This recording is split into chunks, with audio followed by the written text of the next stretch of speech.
नमस्ते दोस्तों। आजकल हर किसी को घुटने की प्रॉब्लम देखने को मिल रही है। पहले एक एज के बाद घुटने की प्रॉब्लम रहती थी, लेकिन आज हर एज में ये समस्या बहुत बनी हुई है।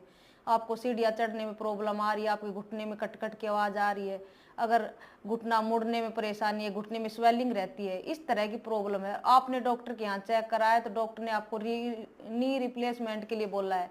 अगर इस तरह की प्रॉब्लम है और आप हमारे यहाँ बगैर गोली दवाई के, बगैर सर्जरी के अपने घुटने को नेचुरल तरीके से ठीक करवा सकते हैं। अगर आपको भी घुटने की परेशानी है तो आप हमारे यहाँ विजिट कर सकते हैं। धन्यवाद।